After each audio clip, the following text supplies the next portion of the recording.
Donc, nous, on va être en Éphésiens chapitre 6, les versets 10 à 18 aujourd'hui. On va les lire ensemble, puis après ça, on va parler de la parole de Dieu. Éphésiens chapitre 6, verset 10. Je vous donne le temps, pour ceux qui ont leur Bible, je vous donne le temps de le retrouver. Et après ça, je vais vous demander de m'écouter. Pendant que l'on lit. Au reste, fortifiez-vous dans le Seigneur et par sa force souveraine. Revêtez-vous de tous les armes de Dieu afin de pouvoir tenir ferme contre les manœuvres du diable. Car nous n'avons pas à lutter contre la chair et le sang, mais contre les principautés, contre les pouvoirs, contre les dominateurs des ténèbres d'ici-bas, contre les esprits du mal dans les lieux célestes. C'est pourquoi prenez tous les armes de Dieu, afin de pouvoir résister dans le mauvais jour et tenir ferme après avoir tout surmonté. Tenez donc ferme. Ayez à vos reins la vérité pour ceinture. Revêtez la cuirasse de la justice. Mettez pour chaussures à vos pieds les bonnes dispositions que donne l'Évangile de paix. Prenez en toutes circonstances le bouclier de la foi, avec lequel vous pourrez éteindre tous les traits enflammés du malin. Prenez aussi la casque du salut et l'épée de l'Esprit, qui est la parole de Dieu. Priez, verset 18, priez en tout temps par l'Esprit, avec toutes sortes de prières et de supplications. Veillez-y avec une entière persévérance. Priez pour tous les saints.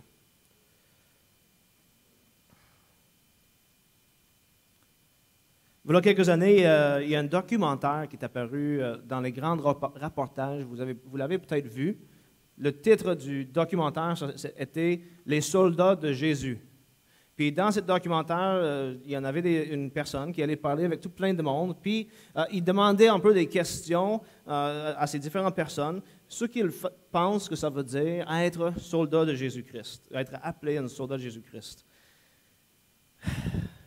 Je vais t'avouer, il y avait beaucoup de monde qui était comme très heureux de ce documentaire, comme si ça donnait une très belle présentation publique dans la télévision du monde évangélique. J'étais plutôt attristé moi-même. Dans une culture où ce que présentement, ce qui se passe dans la nouvelle la plupart du temps, c'est la guerre des religions. On nous appelait des soldats de Jésus-Christ. Certaines croient, en fait, que la religion ne mène que des guerres. Il y en a même des athées qui affirment que toutes les mauvaises choses qui existent dans ce monde viennent des religions, puis les guerres entre les religions. Donc, de se faire appeler publiquement devant tout le monde des soldats de Jésus-Christ n'est pas forcément une bonne chose. Parce que quand le monde entend « soldat », il ne pense pas à quelque chose de spirituel, mais quelque chose de très physique. Des armes à feu, des couteaux, et des personnes habillées en équipement d'armée. Tout en étant très religieux, notre monde est imprégné du matérialisme. Donc, la notion d'une guerre ou une bataille spirituelle, ça ne passerait jamais par la tête quand on entend parler des soldats de Jésus-Christ, de soldats de Jésus-Christ. Pour comprendre ce que dit la Bible concernant la guerre spirituelle, et c'est ça qu'on va parler ce matin, il faut sortir de cette manière de penser où tout ce qui existe, c'est ce qu'on voit, touche, sent, goûte. Et qu'on comprend et qu'on réalise qu'on vit, en fait, nous autres, dans un monde qui est à la fois spirituel et matériel.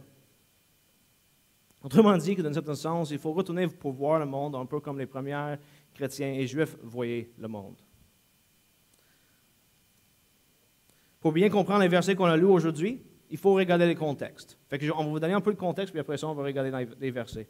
Le contexte immédiat de ces enseignements commence en Éphésiens chapitre 5, verset 1. En Éphésiens 5, 1 et 2, ça donne le contexte pour tout ce qui suit, et ça nous informe que Paul va parler de ce que ça implique à être un imitateur de Dieu et de marcher dans l'amour. Ça, c'est le contexte immédiat. Ensuite, en Éphésiens 5, 3 à 21, pas encore la fin du chapitre, Paul explique ce que ça veut dire imiter Dieu et marcher dans l'amour les uns envers les autres. Éphésiens 5, 22 à 6, 9. Tu sais, des fois, on pense que le pensée de Paul y arrête à la fin du chapitre, puis il recommence une nouvelle pensée dans le prochain chapitre. Ce n'est pas toujours le cas. En fait, ici, Éphésiens 5, 22 à 6, 9. C'est une section complète. Il va donner une ordonnance, il va expliquer qu'est-ce que ça veut dire d'aimer les autres. Puis là, il va passer à travers, mettons, les femmes, les maris, les enfants, etc. Et là, il arrive en Éphésiens 6, 10 à 20, où il donne les derniers éléments de ce que ça veut dire imiter Dieu et marcher dans l'amour les uns envers les autres. Je veux vous faire remarquer, dans ces versets, le type de langage qu'utilise Paul. Si vous remarquez verset 11, « Revêtez-vous pour pouvoir tenir ferme. » Verset 10, « Fortifiez-vous dans le Seigneur. » Verset 14, « Tenez donc ferme. » Et verset 18, « Veillez-y dans la prière. » Ce sont des instructions. Vous voyez ça? Maintenant, ça c'est le contexte précis, le contexte plus large de ces enseignements qui commencent en Éphésiens chapitre 4, où ce que Paul parle de l'unité de la foi en Jésus-Christ, la nature de l'Église et la comparaison entre notre vie avant Jésus-Christ et notre vie après avoir reçu par la foi la vérité qui concerne Jésus-Christ. Donc, en Éphésiens chapitre 6, versets 10 à 20, Paul continue une pensée qui a commencé déjà en chapitre 5. Cette section on va regarder un matin, on peut se diviser en 5 sections. Éphésiens 6, verset 10, ce qu'il faut faire. Les versets 11, 12 et 13, pourquoi il faut se fortifier. Une partie de 11, 13, mais surtout 14 à 18, comment se fortifier. Puis, la partie qu'on ne regardera pas un matin, mais qui est également aussi important, les versets 18 et à 20, l'importance de la prière et comment prier. On n'aura pas le temps un matin de regarder ça. Fortifiez-vous. Éphésiens chapitre 6, verset 10. Au reste, dit Paul, fortifiez-vous dans le Seigneur et par sa force souveraine. Il y a 3 choses qu'on peut remarquer ici, juste dans ce premier verset, sur ce que Paul va dire. Il y a 3 qualifications, on pourrait dire, de cette première instruction de vous fortifier. Premièrement, Paul nous incite à l'action. Il ne dit pas « attendez que l'Esprit Saint vous fortifie ». Donc, restez assis, il va y avoir quelque chose qui arrive. Attachez-vous. Il ne dit pas ça. Il dit « fortifiez-vous ». Mettez-vous à l'œuvre. Bouge. Mettez des armures. Quelqu'un qui se prépare pour la bataille, il ne s'en va pas dormir. Il se lève. Il s'en va, il met des choses. Fortifiez-vous, agir. La deuxième chose, en disant qu'il faut qu'on se fortifie, il explique qu'on doit se fortifier, 1, dans le Seigneur, et 2, c'est la deuxième chose, dans la puissance de sa force souveraine. Il y a plusieurs points qu'on peut souligner ici. Premièrement, pour ceux qui me connaissent, vous savez que j'aime ça citer différents pères de l'Église, différents théologiens. Thomas d'Aquin, sur ce verset ici, il dit ceci. D'abord, il prend soin de nous. Ainsi qu'il est dit, en 1 Pierre, jetant dans son sein toutes vos inquiétudes parce qu'il a soin de vous. Ensuite, il est puissant et dispose à nous porter secours. C'est ce qu'il faut dire. C'est ce qui fait dire à Saint Paul, « Enfin, mes frères, fortifiez-vous dans le Seigneur. » Autrement dit, le Seigneur veut prendre soin de nous. Il dit, en d'autres termes, « Après que je vous ai instruit, comme je viens de le faire, des préceptes que vous avez à accomplir, il ne vous reste qu'à vous fortifier, non pas en vous-même, mais dans le Seigneur qui prend soin de vous. » C'est ça le commentaire de Thomas d'Aquin sur ce verset-là. Et je pense que ce commentaire est intéressant, est important en fait. Parce que des fois, quand on dit « fortifiez-vous », ce qu'on pense, c'est qu'on s'en va en arrière, on s'en va s'entraîner, puis on va y aller après ça, s'habiller pour la guerre. Puis Paul dit « fortifiez-vous dans le Seigneur et dans sa puissance ». Le commentaire de Jean Calvin va dans la même direction. Si Dieu ne nous assistait et s'il ne nous tendait la main pour nous secourir, ou pour mieux dire, s'il ne nous donnait toute la vertu, il ajoute au Seigneur, comme s'il disait, il ne faut point que vous répondiez que vous êtes dépourvus de puissance. Oh oui, il nous manque de puissance, si c'est juste en nous-mêmes qu'on fait la guerre. Mais le point de Paul, c'est que ce n'est pas toi, dans ta puissance, que tu fais la bataille spirituelle. On ne se fortifie pas en nous-mêmes, mais en Dieu. Il continue, Jean Calvin, en disant, « Car si ainsi est que le Seigneur aide aux siens en puissance merveilleuse, il ne faut point que nous ne soyons en doute au milieu du combat. » Si on fait le combat dans la puissance du Seigneur, il ne faut pas qu'on doute de si oui ou non on va gagner. Paul dit, « Fortifiez-vous. » On est appelé à l'action, mais il le rend très clair que ce n'est pas par notre force qu'on est rendu fort. Au contraire, notre force vient du Dieu Tout-Puissant qui a déjà gagné la victoire. Chrysostome, Jean Chrysostome, père de l'Église des années, fin des années 300, disait ceci. Après avoir constitué tous les commandements, Paul arme, et les commandements, c'est ce que je viens de parler. On parlait d'Éphésiens chapitre 5. C'est ce qu'il faut faire pour glorifier Dieu, pour vivre en amour les uns envers les autres. Okay? Après avoir constitué tous les commandements, Paul arme cette troupe et l'amène au combat. Si personne n'usurpe l'autorité d'un autre, si chacun garde son rang, les choses tourneront à bien. Fortifiez-vous dans le Seigneur et sur la base de sa puissance, fixant en lui votre espoir, vous appuyant sur son secours. Comme l'apôtre vient de rappeler et d'imposer beaucoup de préceptes, il ajoute à la fin, ne vous laissez pas aller à la crainte. Jetez votre espérance dans le Seigneur. Pourquoi donc il faut se fortifier? La réponse est dans les versets. Verset 11. Afin de pouvoir tenir ferme contre les manœuvres du diable. Et 12. Car nous n'avons pas à lutter contre la chair et le sang, mais contre les principautés, contre les pouvoirs, contre les dominateurs des ténèbres d'ici-bas, contre les esprits du mal dans les lieux célestes. Et il dit, verset 13, afin de pouvoir résister dans le mauvais jour et tenir ferme après avoir tout surmonté.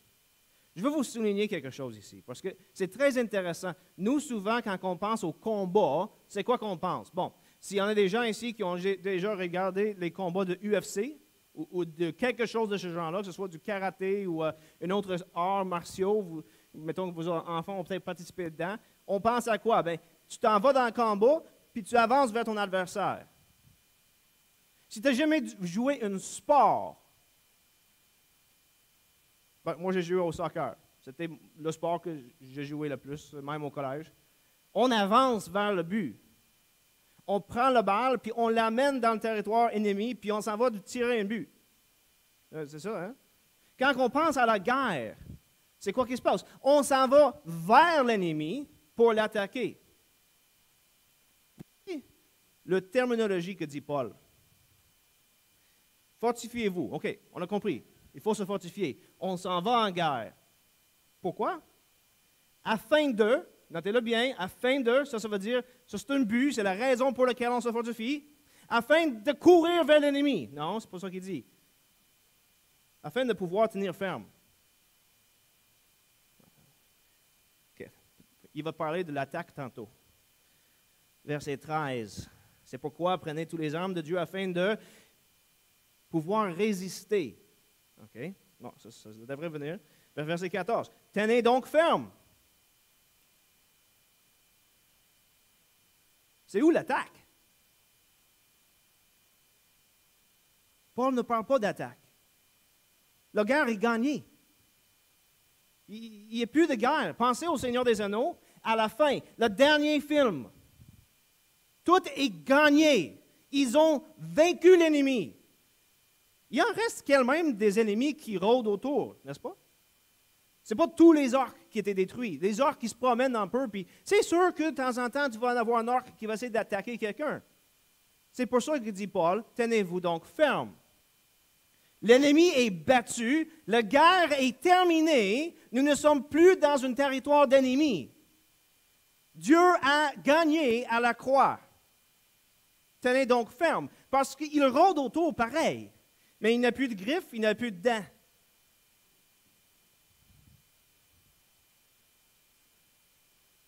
Parlons par exemple de pourquoi il faut se fortifier. L'imagerie qu'on utilise ici, ça donne quand même l'impression qu'il faut se fortifier. On a une lutte difficile, une bataille funeste, un combat mortel. On voit ça dans un certain sens, dans l'armure qu'il faut mettre. Et d'ailleurs, je veux juste faire remarquer quelque chose. Il faut que je prenne une petite parenthèse pour vous souligner ce point ici. C'est très intéressant à remarquer que des fois, on pense Dieu nous donne une armure, okay? Une armure. Qui est pour les chrétiens. Il y a un verset intéressant en Ésaïe 59, parlant de Dieu qui s'élève. Verset 16, le 59, il dit, « Il voit qu'il n'y a pas un homme, il est désolé de ce que personne n'intercède, alors son bras lui vient en aide et sa justice lui sera d'appui. » Verset 17, « Il se revêt de la justice comme d'une cuirasse. Il met sur sa tête le casque du salut. Il se revêt de vêtements de vengeance en guise de tunique et s'enveloppe de la jalousie comme d'un manteau. » Ce n'est pas n'importe quelle armure qu'on nous donne. Ce n'est pas pour rien que ça dit « Prenez tous les armes de Dieu ». Quand on rappelle en Apocalypse, c'est quoi qui sortait de la bouche de Jésus-Christ? Une épée. La parole de Jésus-Christ. C'est quoi l'armure de Dieu? Bien, c'est l'armure qui lui appartient, qu'il nous donne. C'est son armure qu'on est en train de mettre. Sa justice, sa vérité, etc. On va arriver à ça tantôt. Il ne faut pas que je me dévance. OK, bon. C'est ça qui arrive des fois dans les parenthèses. À travers l'histoire de l'Église, on a toujours cru, dur comme fer. Si tu relis à travers l'histoire de l'Église, surtout dans les pères de l'Église, dans l'âge médiéval, on a toujours cru, dur comme fer, qu'il y a un monde spirituel, un monde physique, et ils ne sont pas séparés, ils sont ensemble, en fait. Ils s'entrecroisent. Et que ce qui arrivait dans ce monde spirituel avait des grandes conséquences dans le monde visible et sensible, physique. On croyait aussi que l'être humain était, pour emprunter la terminologie de C.S. Lewis, un genre d'amphibien. Ça fait drôle un peu, hein? C.S. Lewis, dans La Tactique du diable, si vous avez lu ce livre-là ou vous l'avez lu, dans la bouche d'un des démons, ils mettent les phrases « Ces humains sont comme des amphibiens. Ils habitent à la fois deux mondes, le monde physique et le monde spirituel. » Il dit ceci, « Comme esprit, ils appartiennent au monde éternel, mais comme animal, ils habitent le temps. Ceci signifie que même si leurs esprits peuvent être dirigés vers un objet éternel, leur corps, passion et imagination sont en changement perpétuel, car d'être dans le temps signifie de changer. » Donc, côté esprit, on est dirigé vers Dieu. Mais, comme Jésus disait des apôtres, le chair est faible. Et c'est si facile de perdre de vue l'éternel pour poursuivre le temporel. Pour le chrétien d'Antiquité et le chrétien médiéval, les humains, tout en étant, d'un certain sens, la partie supérieure de la création sensible, tout le reste des choses physiques sont moins que les animaux, les humains.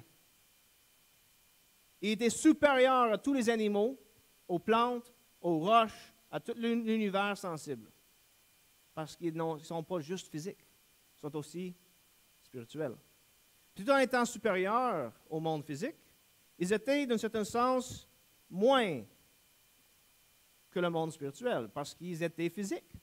Ils étaient comme un entre-deux, et donc, pour ça, supérieurs à tout le reste. Ils n'étaient pas juste spirituels ou juste physiques, ils étaient physique et esprit. La partie spirituelle de l'univers créé par Dieu est composée des milliards et des milliards d'anges et d'anges déchus. Et on oublie ça, hein? Du moins, dans nos vies de tous les jours, on oublie qu'on on est entouré d'êtres spirituels qui sont plus puissants que nous comme êtres humains. La partie sensible de l'univers créé par Dieu est composée d'une véritable hiérarchie, composée de milliards et milliards de créatures et d'êtres sensibles, inanimés et animés. Les humains occupent une place privilégiée dans cet univers. On a un pied dans le monde physique, on a un pied dans le monde spirituel. On vit dans ces deux parties. Toutes nos actions. Et c'est un point qu'il faut souligner. Aujourd'hui, nous avons fait une séparation, j'ai parlé un peu de ça dimanche passé à mon église, on a fait une séparation entre le saint et le séculier. C'est évident. Je parle avec des gens dans l'église des fois, puis tu te demandes la question, c'est quoi la chose qu'il faut faire qui est spirituelle? Bien, c'est en rapport avec l'église. Et, tu sais, j'aimerais être capable de faire quelque chose de spirituel pour Dieu, mais je n'ai pas de temps, j'ai besoin de travailler à l'usine. J'ai besoin de réparer des voitures, j'ai besoin de laver les vaisselles à la maison. Le pasteur ou le pasteur en formation, il est choyé, lui, parce qu'il peut dédier sa vie à service de l'Éternel. Ça, là, cette manière de regarder le monde, où il y a le sacré et le séculier, c'est carrément moderne. Ce n'est pas quelque chose qu'on voyait dans l'Église primitive, ce n'est pas quelque chose qu'on voyait dans l'âge médiéval. Dans l'Église, à travers l'histoire, pour eux autres, chaque partie de la vie était sacrée. Il n'y avait pas de séculier. Pourquoi? Ben, c'est évident. Paul dit lui-même, tout ce que tu fais, fais-le à la gloire de Dieu. Tu laves les vaisselles, fais-le à la gloire de Dieu. Tu es en train de ramasser du terre sur le tapis que les enfants ont traîné dedans puis que le chien a augmenté, fais-le à la gloire de Dieu. C'est une action spirituelle que tu fais pour servir ton Seigneur, qui est ton maître. Tu es en train de ramasser, comme j'ai fait pendant plusieurs étés, des mauvaises herbes dans une gigantesque ferme pendant 8 heures par jour, à genoux. Fais-le à la gloire de Dieu. Parce que qu'est-ce que tu es en train de faire? C'est un service spirituel. Chaque action qu'on fait est à la fois spirituelle et physique parce que nous sommes spirituels et physiques. Et on habite un monde créé par Dieu qui est spirituel et physique.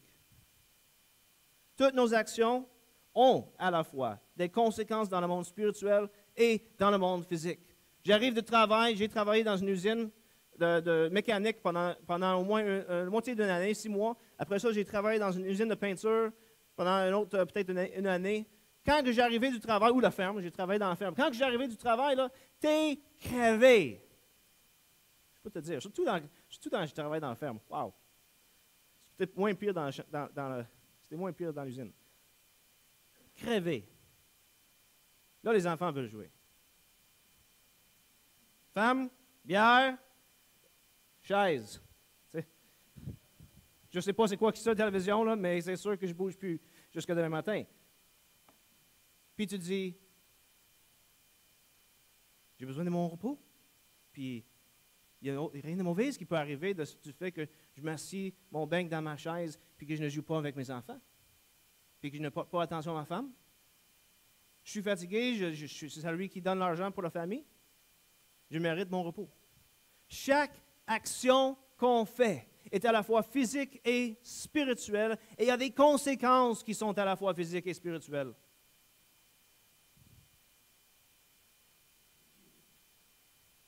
Je n'ai pas le temps d'aller dans toutes les conséquences de ça, mais je veux que vous pensez pour réfléchir sur le fait que, peu importe qu'est-ce que tu fais, tu viens d'un voyage d'une semaine, puis au lieu d'aller passer du temps avec ta femme et ta famille, tu décides d'aller au bar avec tes amis, ou au pub, ou prendre une bière, ou whatever, là. Chaque action que tu fais a des conséquences physiques et spirituelles.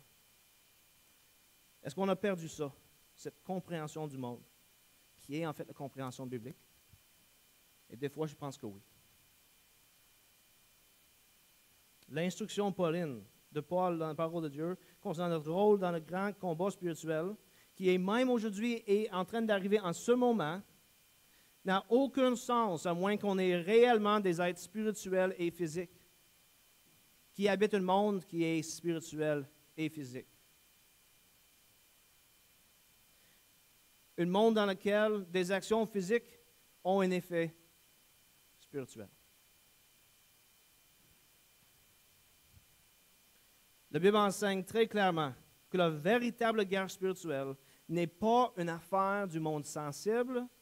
L'Église ne lutte pas contre des hommes qui ne sont pas dans l'Église. L'Église n'est pas en bataille contre les adhérents des autres religions ou contre ceux qui proposent des philosophies anti-chrétiennes. Ce n'est pas contre ces personnes qu'on lutte.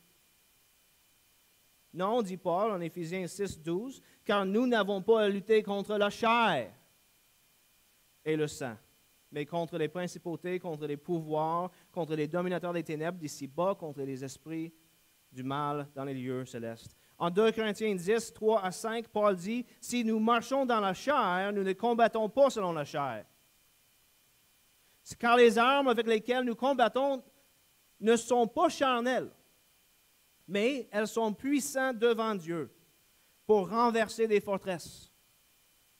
Nous renversons les raisonnements et toute hauteur qui s'élève contre la connaissance de Dieu et nous amenons toute pensée captive à l'obéissance de Dieu. » Bon, reviens à ce que j'ai dit tantôt. On est des soldats de Jésus. Chaque personne qui est un chrétien, qui se promène dans la vie de tous les jours portant des habits de civil, dans le monde spirituel, est un guerrier qui devrait mettre sur lui-même l'armure de Dieu. Dû à notre nature, nous luttons sur deux niveaux, le physique et le spirituel, et contre plusieurs ennemis qui attaquent sur ces deux niveaux. Sur les deux niveaux, nos propres tendances pécheresses, l'influence et l'allure du monde physique. C'est tellement plus facile de courir vers les attraits de ce monde et d'oublier le trésor qui attend au ciel pour ceux qui restent fidèles. Et l'attaque des forces spirituelles telles que le diable et des démons. Ce qu'on doit comprendre, mais ce qui est si difficile à comprendre, c'est que notre combat n'est jamais sur un seul niveau. Des fois, on a tendance de tout spiritualiser, puis honnêtement, des fois, on a tendance d'oublier le spirituel. Mais notre combat n'est jamais sur un seul niveau. Quand on pense être en train de lutter sur le niveau physique, par exemple les péchés sexuels, notre combat est autant sur le niveau spirituel, contre les désirs qui nous entraînent dans le péché, contre les démons qui dressent devant nous les embuscades. Quand on pense qu'on est en train de lutter au niveau spirituel, contre des pensées malsaines envers une autre personne, par exemple, ou quand on fait la prière, notre combat est autant sur le niveau physique. Le fait d'être constamment en contact avec cette personne contre qui on a des mauvaises pensées. C.S. Lewis nous rappelle encore, puis c'est ça qui est tellement puissant avec le livre Tactique du diable, dans la bouche du diable, dans son livre, il nous rappelle que même la prière est une action qui devrait être à la fois physique et spirituelle. Au gros pire, il dit le démon, ils sont facilement persuadés que leur position corporelle ne fait aucune différence à leur prière. Car ils oublient constamment ce que toi, tu dois toujours s'en rappeler, qu'ils sont des animaux et que tout ce que font leur corps affecte leur âme. On a parlé de ça en fin de semaine dans la retraite pastorale. Seigneur, debout devant vous autres, mon corps vous présente quoi? Une attitude de confiance. Tu sais, je me tiens de même. Je ne protège pas mon poitrine, fait que je vais dire que je n'ai pas peur de vous. Si je voulais me mettre en défense, vous voyez ce que je veux dire? Je me cache, mais là, je fais ça, puis je n'ai pas peur de me faire tirer. Mon corps présente que j'ai confiance.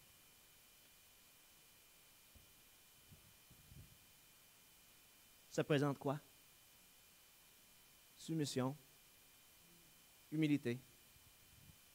Nos corps ont un effet sur nos attitudes. Celui qui se lève debout se pense fort. Celui qui se met sur ses genoux comprend qu'il est faible. Tout ce que nous font nos corps a un effet sur nos âmes. La nature de nos adversaires. Parlons de nos adversaires rapidement. Il faut remarquer que notre combat est autant dans le monde sensible que dans le monde spirituel. Mais n'oublions pas, ce n'est pas contre des personnes humaines qu'on lutte. Quand on parle du monde physique, c'est surtout des choses qui nous attirent loin de Dieu. Puis ça pourrait être une personne, mais pas nécessairement, ce n'est pas la personne contre qui on lutte. Jean dit dans son premier épître, 1 Jean 2,16, « Tout ce qui est dans le monde, la convoitise de la chair, la convoitise des yeux et l'orgueil de la vie, ne vient pas du Père, mais vient du monde. » Ces adversaires pourraient paraître difficiles. Mais il y en a encore d'autres adversaires qui sont peut-être encore plus dangereux. Et ils ne sont pas dangereux en eux-mêmes parce qu'ils sont déjà vécus. Ils sont dangereux parce qu'on les a oubliés. C'est l'ennemi qu'on ne voit pas, dont on n'est pas au courant, qui est le plus dangereux. Dès le temps du Paul, jusqu'à la fin de l'âge médiéval, les chrétiens n'avaient aucun doute de la réalité du monde spirituel, angélique. Tellement que C.S. Lewis pense que si on veut vraiment savoir comment entamer la bataille spirituelle du chrétien, il faut retourner dans les écrits de l'âge médiéval et patristique, des chrétiens patristiques. Parce qu'eux autres, ils comprenaient que leur bataille était aussi contre le démon, que certains appellent Satan, qu'on appelle Satan ou le diable. Le croyons-nous? Si on le croit, ça présente réellement dans nos vies. Satan et les anges dessus sont vivants et actifs dans l'univers. Peut-être pas toujours comme on pense. Combien de fois que je parle avec des gens qui regardent ce qui se passe dans d'autres pays ailleurs, mettons en Afrique, Amérique du Sud, puis là, il dit, ben tu vois, Satan est actif là-bas, mais il n'est pas actif ici. Intéressant. Je trouve cette théorie intéressante, mais faux. C.S. Lewis fait parler le diable Seigneur pour adresser une question intéressante. Qu'est-ce que les diables devraient faire si les humains commencent à croire qu'ils existent vraiment? Et il dit, s'ils commencent à avoir la suspicion floue que tu existes, il s'agit de leur suggérer l'image de quelque chose dans des collants rouges et lui persuader que parce qu'il ne peut pas croire à quelque chose de même, qu'il ne peut pas donc croire que tu existes. Et donc, on a tout vu qu'est-ce que nous présente Hollywood. Le petit démon sur l'épaule, des collants rouges, des petites cornes, puis une petite « Psst! Tu devrais faire ça! » Puis tu as l'ange de l'autre bord. « Non, non, non, ça c'est pas bon. » Hollywood a rendu la notion de la guerre spirituelle quasiment fantastique et incroyable pour les croyants. Non seulement par des films pour des enfants où on présente un petit diable en collant rouge, mais aussi par des films tels que L'Exorciste, où ça devient quasiment un film d'horreur. Et ça devient quelque chose pour nous de pas vrai. La Bible nous le présente, par exemple, d'une autre manière. C'est ça que je trouve intéressant. Souvent, on voyait des démons comme quelque chose d'épeurant. Tu sais, comme j'ai dit, L'Exorciste, des films d'horreur, ou comme quelque chose de juste comique et drôle. La Bible nous le présente comme puissant, mais elle la présente aussi comme beau. En 2 Corinthiens, chapitre 11, 14 à 15, on dit ceci. « Ce n'est pas étonnant, et le contexte ici, c'est que des ennemis humains de l'Église se déguisent en apôtres de Jésus-Christ ou en serviteurs de Dieu. Ça ne devrait pas nous étonner, qu'il y a personnes qui infiltrent dans les églises, qui ne sont pas des serviteurs de Dieu, mais qui se présentent comme ça. Ça ne devrait pas nous étonner. Pourquoi? Parce que, dit Paul, Satan lui-même se déguise en ange de lumière. Il n'est donc pas étrange que ce serviteur se déguise aussi en serviteur de justice. Pensez-y bien comme il faut. Satan se déguise en ange de lumière. Ce n'est pas épeurant, un ange de lumière. Quand tu es dans le noir, puis tu ne sais pas où tu es, puis tu vois quelqu'un qui s'en vient avec une lampe, tu es content de le voir. Tu n'as pas peur. Moi, je vis sur une petite mini-fermette avec une bois à côté. Quand tu es dehors, là, il n'y a pas de lumière de ville nulle part. La seule lumière que tu as, c'est soit ta lampe de poche, la lumière de la maison qui est un peu loin, ou la lune, s'il y en a. Quand que les nuages sont là, c'est noir tellement que tu ne peux pas voir ta main devant ta face. Quelque chose qui bouge dans le bois, même si c'est un écureuil qui fait tomber une branche, ça fait le saut, puis tu cours vers la première lumière que tu vois. Ben, tu ne cours pas là, parce que tu es adulte, puis tu ne veux pas avoir l'air comme... Je pense que le terme en français, c'est pissou, là. Fait que tu marches vite. Puis tu appelles ton chien si tu en as un. « Hey, chien! » OK. Ça fait peur. La Bible nous présente Satan comme quelque chose de beau, qui vient comme un ange de lumière. Il ne vient pas pour nous faire peur. Il vient pour nous éloigner de Dieu. Je te gage, là. En fait, je reprends l'exemple que je viens de donner. Dieu, Jésus-Christ, est la lumière. Tu es en train de marcher dans le bois, puis quelque chose te fait peur, tu vois la lumière, tu cours vers ça. Tu t'entends quelque chose, tu cours vers la lumière. Tu cours vers Jésus-Christ. Si Satan vient pour nous faire peur, c'est quoi l'effet? On court vers Jésus-Christ. On l'appelle sur sa pouvoir. Et si Satan venait comme quelqu'un qui allait nous aider, avec une lampe de front, lampe frontale, vous êtes perdu, vous avez peur, inquiète-toi pas, je vais t'aider. Souvent, on pense que Satan vient comme un loup dans le noir, quand en fait, il vient comme une aide qui nous dirige non vers la lumière qui est Christ, mais plus loin dans la noirceur. Satan va faire tout ce qu'il faut faire pour éloigner des humains de Dieu, même s'il doit prêcher l'Évangile pour le faire. Ça devrait nous faire réfléchir sur nous-mêmes. Est-ce que Satan peut même nous utiliser pour éloigner quelqu'un de Dieu? Par la manière qu'on présente l'Évangile? Par nos vies? Et la réponse est oui. Quelques citations ici. Thomas d'Aquin dit, « L'apôtre décrit donc des embûches dressées contre nous, parce que quand un ennemi menace, s'il est dépourvu de force, d'intelligence et d'autres ressources de genre, il est peu à craindre, il est peu redoutable. Mais s'il est puissant, méchant et rusé, il faut s'en garder. Et le démon possède ces trois avantages. Un lion qui n'a plus de ses griffes, puis plus ses dents, il est quand même un lion, qui est assez puissant. Disait Chrysostome, « Revêtez-vous de la divine armure pour que vous puissiez tenir contre les embûches du démon. » Ce n'est précisément contre les attaques ou les assauts, c'est contre les embûches. Car l'ennemi ne nous attaque pas de manière directe, à front découvert. Il procède par la ruse. C'est sa méthode. On procède de la sorte pour tromper. On dresse un piège pour prendre quelqu'un. Cela se pratique dans les arts des discours, dans les affaires des luttes, partout où des gens cherchent à nous leurrer. Voilà ce que je veux dire. Le démon ne nous proposera jamais ouvertement de commettre un péché. L'idolâtrie, par exemple. Il s'y prend d'une autre façon. Il cache sa manœuvre afin de nous persuader en nous faisant illusion. Il va infiltrer subitement des erreurs doctrinales dans l'Église, puis ça va sonner bien, puis ça va nous éloigner de Jésus-Christ. C'est facile d'oublier que ce qui n'est pas évident est constamment devant nos yeux, et Satan prend avantage de ce fait. J'aimerais suggérer, juste en mini parenthèse, que parfois, nos manières de parler devant les gens, nos manières même de présenter l'Évangile, les arguments qu'on puisse avoir entre nous autres, le manque de grâce que nous avons, est souvent une des meilleures armes dans la main de Satan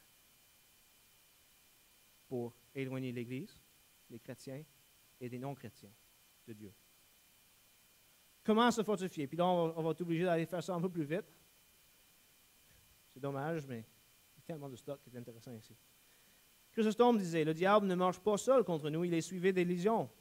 Et comment triompherons-nous des ténèbres, me demandera-t-on, en devenant lumière. Et des esprits pervers, en devenant bon lui-même. On va revenir à ça, parce que Paul en parle.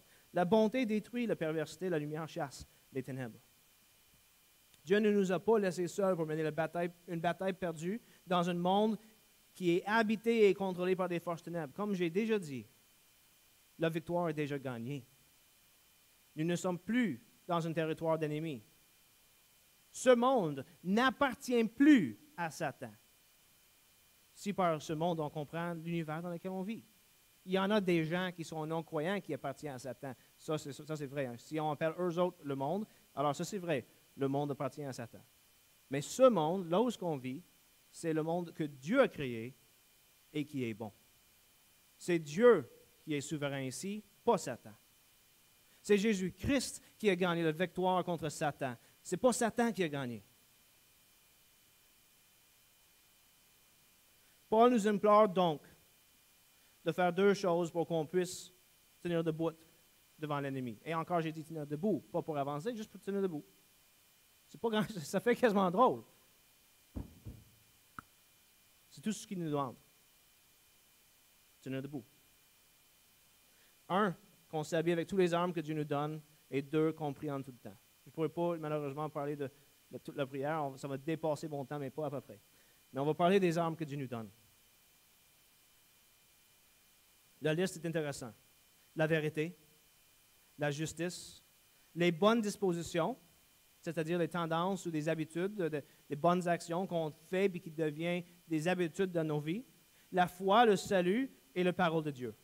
En 1 Thessaloniciens 5:8, on voit un verset qui fait quasiment un sommaire de ce qu'on lit ici. Paul dit, « Mais nous qui sommes de jour, soyons sobres, revêtons la cuirasse de la foi et de l'amour, ainsi que la casque de l'espérance du salut. » Chacune de ces armes est liée à un élément de l'armure romain. Pourquoi? Ben, c'était le soldat romain qui était le plus connu dans le temps de Paul. Il dit, « Ayez à vos reins la vérité pour ceinture. » Le ceinture dans l'armure romain, c'était ça qui attachait ses robes pour qu'il pouvait être plus mobile, bouger plus et avoir la flexibilité dans ses mouvements, même s'il fallait être capable de courir. Là, je ne pourrais pas aller dans toutes les nuances parce que c'est drôle, là, quand tu lis des commentaires, la question de qu'est-ce que ça veut dire Paul quand il dit « Ayez pour la vérité pour ceinture », il y a plusieurs théories sur qu'est-ce que Paul veut dire par vérité. Certains diraient que c'est la parole de Dieu, parce que la parole de Dieu est la vérité. Mais comme Charles Hodge, grand théologien réformé aux États-Unis dans les années 1800, disait, ça ne se peut pas. C'est impossible que ce soit la parole de Dieu dont Paul parle ici. Pourquoi? Parce qu'un peu plus tard, il dit, la parole de Dieu, c'est ton épée. OK? Fait que c'est quoi alors? Bien, c'est peut-être juste la poursuite constante et la possession du vérité. Quand on nourrit le désir de connaître la vérité, qu'on possède la vérité, ça nous influence et ça nous change. Jésus est, d'ailleurs, la vérité. La cuirasse de la justice, cette expression vient directement de Ésaïe 59, verset 17. Dieu se revêt de la justice comme une cuirasse. Et il nous le donne, on pourrait dire. C'est comme s'il dit, tiens, habille-toi dans ça. Tu sens quasiment comme David quand Saul lui donne ses armures, puis il dit, hey, tiens, prends ça. Puis il dit, ça ne marche pas. Intéressant que la justice de Dieu, c'est qu'est-ce qu'on appelle ça? Ça fit à toutes les grandeurs. L'utilisation de la cuirasse, c'est la partie de l'armure qui couvre le thorax et le ventre. Et c'est intéressant qu'il utilise la justice pour couvrir cette section-là. Dans la compréhension médiévale, antique, des pères de l'Église et le temps de Jésus-Christ, ils comprenaient le monde comme ayant la tête, le thorax, et cette partie, mettons, à partir d'ici jusqu'en bas, ce serait, mettons, le ventre, l'abdomen et descendant. Ce serait une autre partie. Puis on divisait l'homme comme ça. La tête, c'était l'intellect, le siège du raison. Ici, c'est le siège des passions supérieures et tout le reste, c'était des passions inférieures. La justice dans le fond, qu'est-ce qu'on est en train de parler ici? C'est la justice dans nos actions. Le fruit de la sanctification qui nous protège contre les attaques de l'ennemi. Chrysostome ajoute ceci. Comme la cuirasse, la justice est impénétrable. Par justice, il entend ici la vertu complète, une vie sans tâche, comme Paul va dire des anciens qui doit être irréprochable. Un tel homme ne sera jamais terrassé. Beaucoup le blesseront peut-être, pas un ne lui portera le coup mortel, pas même le diable. Ces accusations ne collent pas. Pourquoi? Parce qu'il est juste, habillé, encore, je le répète, dans la justice de Dieu. Mettez pour chaussures à vos pieds les bonnes dispositions que donne l'Évangile de paix. Les bonnes dispositions. Ici, il faut comprendre surtout la préparation de l'esprit ou la formation qui prépare ou rend prêt l'esprit. Cette section a eu plusieurs interprétations, je n'irai pas tout dedans, mais ici, on parle probablement de la manière par laquelle on vit nos vies. L'Écriture prend volontiers les pieds ou la marche, le marché, pour symbole de la vie, ayant donc un genre de vie digne de l'Évangile, n'accomplissant que des actions de vertu. C'est ça que ça parle ici. Que nos vies soient irréprochables jusqu'au dernier soupir. Finalement, prenez en toutes circonstances le bouclier de la foi, j'ai dit finalement, il en reste 2, avec lequel vous pourrez éteindre tous les traits enflammés du malin. Chrysostome note ici, je reviens au trait enflammé. Il est des pensées qui brûlent l'âme, des doutes nombreux, de nombreuses questions qui paraissent insolubles. La foi coupe court à tout cela. Le diable jette en nous des idées qui nous consomment et nous tiennent dans une cruelle anxiété. De là vient que plusieurs se disent, est-il une résurrection, un jugement, une récompense éternelle?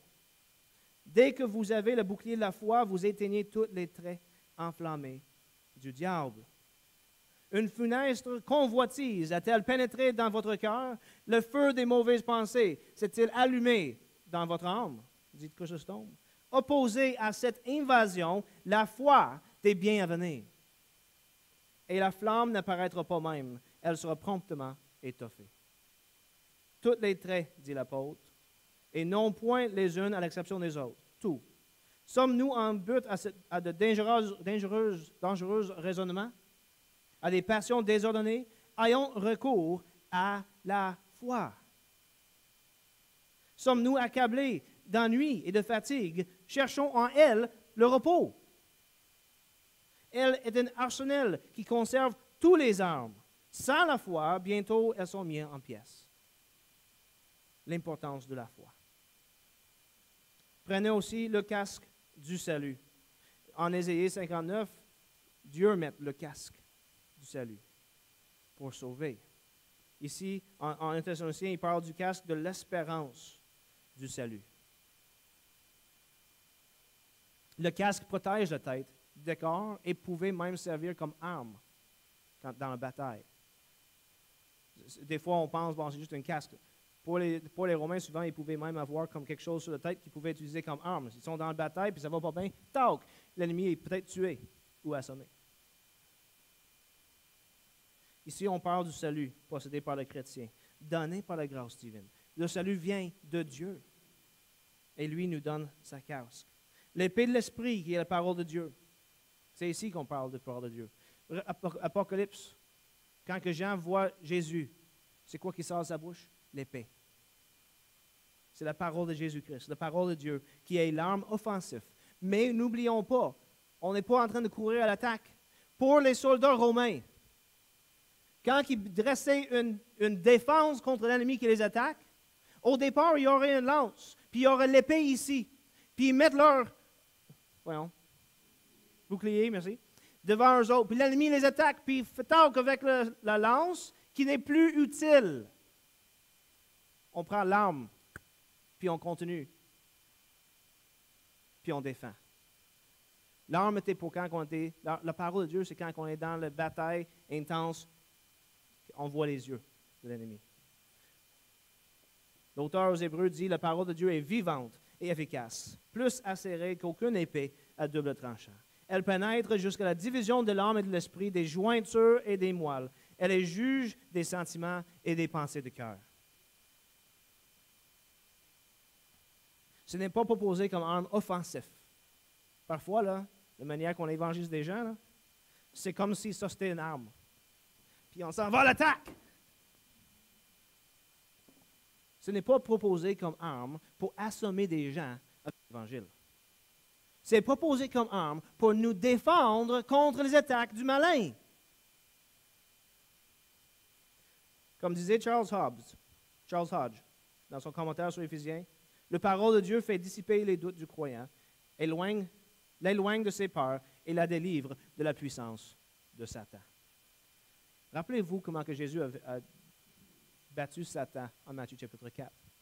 Même quand que Satan essayait de citer la parole de Dieu face à Jésus-Christ, comment est-ce que Jésus l'a répliqué? Avec la parole de Dieu. Et il a fait tomber les attaques du diable par la parole. Éphésiens 5, 8 à 9, ça dit, « Autrefois, en effet, vous étiez ténèbres, mais maintenant vous êtes lumière dans le Seigneur. Marchez comme des enfants de la lumière, car le fruit de la lumière consiste en toutes sortes de bonté, de justice et de vérité. Ayant avoir été des ténèbres, maintenant nous luttons contre les ténèbres. Mais ce n'est pas contre les armes, et donc nos armes physiques n'ont littéralement aucune utilité. Ce n'est pas avec un fusil que vous allez gagner la guerre spirituelle. Ce n'est pas avec un couteau que vous allez gagner la guerre spirituelle. Aucune guerre terrestre, force physique, va nous aider. Au contraire, et encore ici, on ne parle même pas d'aller sur l'offensif. Ce n'est pas l'attaque qu'on fait.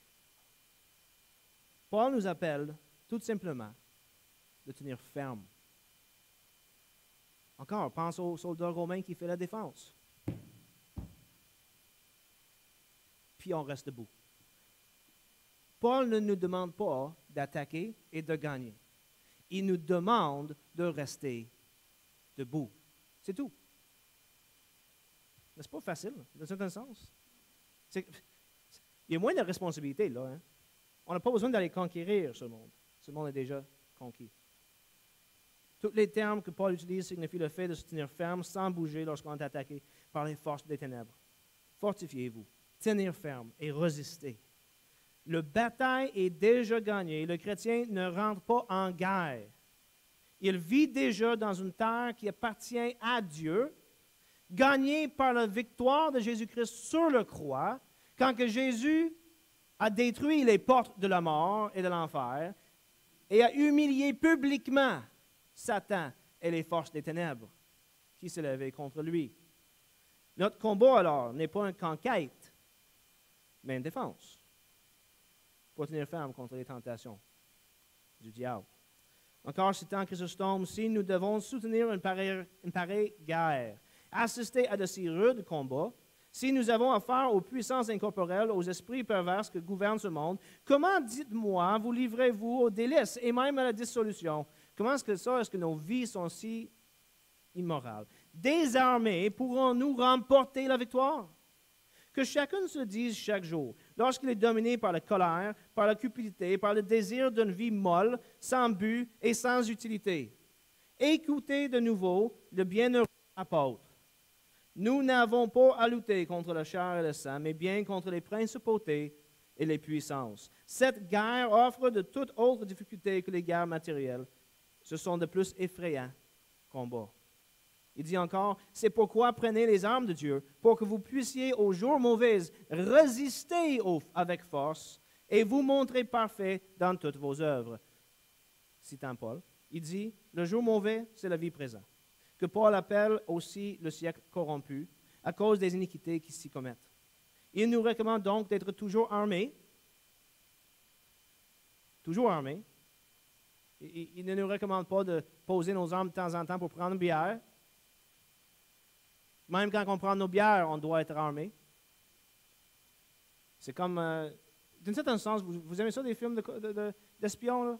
Tu vois l'espion ou le gars qui s'en va contre le mafia puis qui s'en va dans le bar pour prendre une bière avec celui qui sait qui est son ennemi, là? Est-ce qu'il se désarme et il laisse ses armes à la porte? Non, non. Il s'en va, il s'assit, talk. Je prendrai mon bière. L'arme est là. L'ennemi le sait. Il ne se désarme pas. Il nous recommande d'être toujours armés et puis de tout accomplir avec perfection, c'est-à-dire de fouler à nos pieds les vices, les concupiscences, tout ce qui peut faire notre malheur. Il n'exige pas seulement l'action, il veut encore la perfection. Ce n'est pas assez de renverser les obstacles, il faut se tenir debout après les avoir renversés. Car beaucoup sont tombés quand ils venaient de remporter une première victoire. Augustin, dans un de ses écrits que lui a fait, question sur l'Ancien Testament et le Nouveau Testament, il dit, quand on regarde le soldat qui tombe, on ne le traite pas mal, on ne l'accuse pas et on ne rit pas de lui s'il se relève.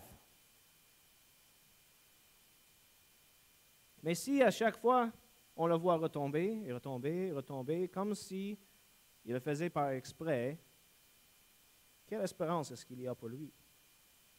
Fortifiez-vous donc dans le Seigneur et la puissance de sa force, dit Paul. Car, comme dit Pierre, sa divine puissance nous a donné tout ce qui contribue à la vie et à la piété. Et n'oubliez pas, c'est dans sa divine puissance que le combat est mené. Prions. Merci Seigneur pour ta parole qui nous informe, qui nous instruit sur comment vivre ce vie dans laquelle on est. Seigneur, nous avons tellement souvent la tendance de juste vivre notre vie comme si ce vie était le fin, la seule chose qui comptait. On a tendance de voir ce monde physique, nos biens physiques et matériels, notre plaisir corporel, comme étant la chose la plus importante. Et on oublie que nous sommes des êtres qui sont à la fois physiques et spirituels. Seigneur, ramène-nous de notre rêve et notre imagination malsaine. Rappelons-nous que nous sommes des êtres matériels et spirituels, créés par toi, porteurs de ton image, le couronne de ta création. Seigneur, aidez-nous de vivre pour toi, aidez-nous de se tenir ferme. Merci pour ces armures que tu nous donnes. Aidez-nous de les porter et de gagner avec ta puissance. Amen.